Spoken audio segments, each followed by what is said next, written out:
હરિયાણાથી અમદાવાદ લવાયેલો 1 કરોડ રૂપિયાનો વિદેશી દારૂ ભરેલું કન્ટેનર પીસીબી સ્ક્વોડે ઝડપી લીધું. નમસ્કાર મિત્રો, હું વિપુલ પટેલ, શિક્ષાપત્રી સંદેશ ન્યૂઝ સત્યની સાથે. એક નજર આજના મુખ્ય સમાચાર પર. હરિયાણાથી અમદાવાદના ગ્રામ્ય વિસ્તારમાં લઈ જવાતો 1 કરોડ રૂપિયાનો વિદેશી દારૂ Ahmedabad police commissioner PCB squad દ્વારા ઝડપી લેવામાં આવ્યો છે.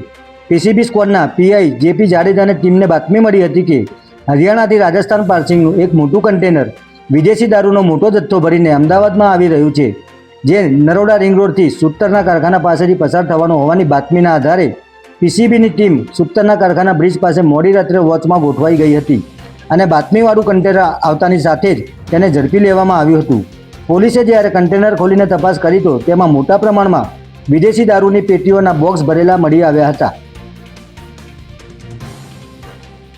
પોલીસે જ્યારે ડ્રાઈવરની પૂછપરછ કરતા તેને સાયકલનો મોટો જથ્થો હોવાની અંગેની બિલ્ટી બતાવી હતી, પરંતુ પોલીસે જ્યારે કન્ટેનર ખોલ્યું ત્યારે તેમાંથી 23,232 નંગ બોટલો ભરેલી વિદેશી દારૂની 892 પેટીઓ મળી આવી હતી, જેની બજાર કિંમત 1 કરોડ રૂપિયા જેટલી થાય છે. ત્યારે પોલીસે અહીંથી દારૂ અને કન્ટેનર સહિત 1,28,00,000 રૂપિયાનો મુદ્દામાલ જપ્ત કર્યો હતો. મળતી માહિતી અનુસાર હરિયાણાના હિસારથી આ દારૂનો જથ્થો ભરવામાં આવ્યો હતો અને અમદાવાદ ગ્રામ્યના અસલાલી ખાતે લઈ જવામાં આવી રહ્યો હતો. ત્યારે પોલીસ કમિશનર શ્રીની પીસીબી સ્ક્વોડે મોટી સફળતા મેળવી કન્ટેનરના ડ્રાઈવર માંગીરામ જાટની ધરપકડ કરી હતી. જય હિન્દ, જય ભારત.